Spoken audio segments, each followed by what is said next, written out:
un honor estar en la misma mesa que una autoridad ancestral y que un colega Francisco Sasso. Primero que nada, agradecer al Instituto de Historia, al Instituto de Filosofía y al Instituto y al Instituto de Sociología. Y agregué una hoja a la presentación porque hoy día, ayer murió el lonco Pablo Antiguay Painao a los 100 años. Él fue en 1960 el presidente del Frente Único Araucano, un partido político que se fundó en 1937 y hoy son sus funerales. Lo menciono porque más allá de las diferencias políticas y toda la diversidad que existe dentro del mundo mapuche, como en todos los mundos y en todos los pueblos, creo que es pertinente en el contexto de una facultad de historia mencionar un hecho que es histórico, porque hay un porteño que dijo que la historia era nuestra y la hacían los pueblos. Era una persona de nuestra ciudad. Y yo creo que cuando él se refería a los pueblos, se refería a todos los pueblos. Y creo que esa es una deuda histórica que en las aulas de las universidades, del Consejo de Rectores, tiene que empezar a cambiar.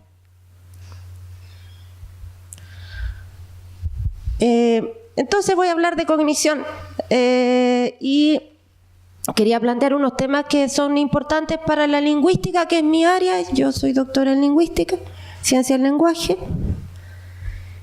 y que parece que a veces no nos cuestionamos mucho, ¿no? Cuando a los niños en los colegios, en la escuela, en un país tan clasista que se dice escuela y colegio, cuando se les muestra una imagen aymara, esta es una imagen del norte, se habla de los dibujitos, no se habla de los textos. Eso ya es complicado, porque en el fondo, si uno lo analiza bien, hay una llama, hay una persona, las rayas que están ahí representan los 4 suyos, la estructura de la visión de mundo aymara, de la filosofía aymara, que es cuadriculada. Entonces puede ser perfectamente un texto que diga: si tú eres de uno de los suyos, tienes que amarrar tu llamita, y está acompañado de esta otra imagen que también puede ser un texto que diga: las llamas de cierto suyo se guardan de esta manera. O sea, a lo que voy es que hay temas que tienen que ser un pie para empezar a conversar y que son tan simples como reconocer que lo que llamamos imágenes en la escritura de los pueblos originarios necesariamente, o sea, legítimamente puede ser un texto. Entonces, para empezar a conversar, antes de la invención de la perspectiva en la Edad Media, los dibujos occidentales también eran bastante simples, con más colores, menos colores, tampoco tenían 3 dimensiones. Y también querían decir algo. Pero hay una diferencia entre la escritura y, gráfica y las pinturas. Y ahí, cuando nosotros creemos que lo anterior es un dibujo, estamos sobreponiendo la definición occidental. Pero los chinos tienen escritura gráfica. Entonces, yo lo digo como temas que hay que empezar a preguntarse, a cuestionarse. Y bueno, cuando se inventa la perspectiva en el mundo occidental, se proclama los 4 vientos con bombo y platillo como uno de los grandes avances en la historia de la humanidad. Pero los egipcios, mucho antes, tenían una escritura y un sistema gráfico que era tridimensional. O sea, esto es un interior de una pirámide. Las pirámides son textualmente tan complejas que tú entras dentro del texto. Tú estás dentro. Eso es prácticamente, o sea, es entrar en las 3 dimensiones. Entonces, Vamos a seguir diciendo que el gran invento de la historia de la humanidad en arte es la perspectiva occidental. Puede ser un aporte, pero hay un mundo, muchos mundos en este mundo que nosotros, a causa del colonialismo, hemos dejado de conocer. Los chilenos y las personas que estudian en las universidades en Chile tienen poco acceso a conocer otras culturas. Quizás las personas que pertenecen a otros pueblos en el mismo país tienen más sensibilidad, porque nacieron sabiendo la diversidad cultural y siendo bilingües. Los mapuches son bilingües, los chilenos no. Entonces nos planteamos preguntas que a mí me parecen importantes. Por ejemplo, ¿qué es lo que es un texto? ¿Podemos entrar dentro de un texto? Esas son las preguntas de las ciencias cognitivas actuales. Son las preguntas que están de moda. Pero son temas que nosotros deberíamos, si tenemos dignidad latinoamericana, deberíamos tener claro. O deberían estar al centro de la discusión siempre. Porque si vemos, por ejemplo, acá tenemos la imagen de la pirámide egipcia, que se podía entrar. Acá tenemos una carta de la Edad Media en Europa.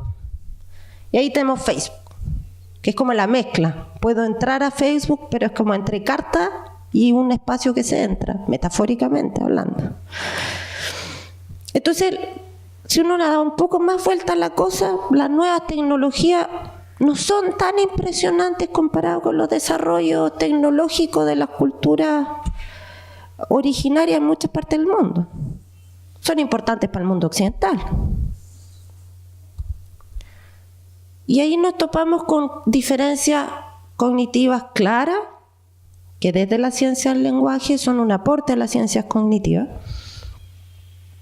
y que, por ejemplo, tienen que ver con la concepción espacial, y es más que cómo me paro, como lo decía Foucault, desde donde hablo. Es un poco más complejo que eso en términos de no ser una opción política, sino que ser un aspecto cognitivo, desde donde me paro. Entonces, a ver, a lo que me refiero. Foucault, por ejemplo, escribe en Genealogía del Racismo, desde donde yo hablo tiene que ver con quién gana o pierde una batalla y desde donde yo me sitúo en las relaciones. Más o menos, no estoy al lado del experto en Foucault. Pero, en los pueblos, o sea, pero el idioma tiene que ver con cómo me paro, cómo lo describo, pero además también funciona en la cabeza. Entonces, no es necesariamente una cosa de opción. A eso es lo que trato de referirme. Entonces, hay ciertas características concretas. Todos los idiomas indoeuropeos, o sea, los idiomas de Europa, parten de la referencia antropocéntrica, o sea, se basan en la persona. Y eso lo grafica súper claro Leonardo da Vinci con su dibujo. Y uno habla, los idiomas refieren a la persona, a lo que está delante mío, detrás mío, arriba mío, debajo mío. No, porque la descripción espacial siempre parte de la persona. Y de hecho las lenguas occidentales tienen un yo, que no existía en los pueblos originarios, que no existía en las lenguas asiáticas. Por eso el comandante Marco decía, somos todos Juanes, porque en el fondo somos todos. Por eso Deleuze decía que el yo era,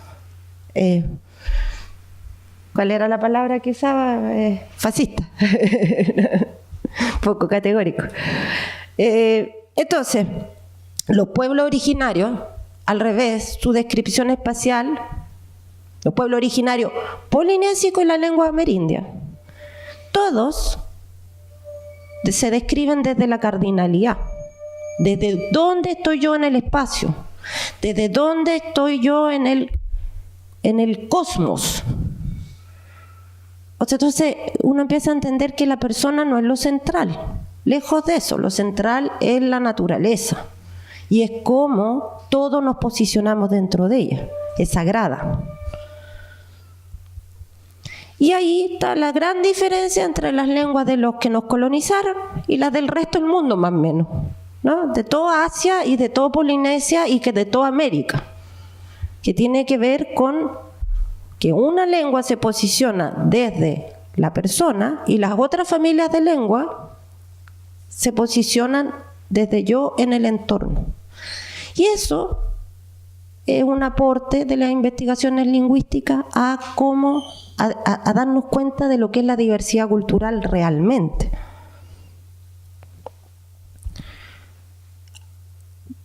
Para ir terminando, quiero citar a Francisco Varela, a quien yo admiro profundamente, que él logró probar a lo largo de sus investigaciones que si bien todos los seres humanos vemos más o menos 12 colores, esos 12 colores cambian según la cultura. Y eso significa, en el fondo, que nuestro cerebro y nuestras conexiones neuronales operan en igual relación del exterior del interior, lo que emerge de nosotros y lo que vivimos en el contexto. Entonces, si ustedes ven las cajas de plumones, los plumones chilenos tienen hartos colores azules, los plumones de los países amazónicos tienen hartos colores verdes. En el desierto del Sahara la gente lee los amarillos, porque hay una diversidad cultural que es importante. Tan importante es la diversidad cultural en los colores como la diversidad cultural en la relación espacial. Entonces, para citar textualmente algo que dice Francisco Varela, dice: el conocimiento está en la interfaz entre la mente, la sociedad y la cultura. Y el conocimiento no existe, no preexiste, sino que actúa, que es una palabra que inventó él, que es como para referirse al punto medio entre el contexto y nuestro interior, nuestra capacidad neurológica. Y él da un ejemplo cuando se narra un cuento o se designa un pez. En el fondo la cultura es fundamental. Y termino con una foto de una machi delante de un rehue, porque también, y ese es otro tema que hablaremos en otra ocasión, así como los colores, así como la espacialidad, también los tiempos son algo fundamental para los pueblos originarios, los tiempos paralelos, los tiempos en que la realidad paralela se comunica con nosotros a través de los sueños, que es un área sagrada que manejan precisamente las machis, que son las personas que se encargan de la medicina. Entonces yo quería hablar de esto para explicar un poco que por lo menos desde la lingüística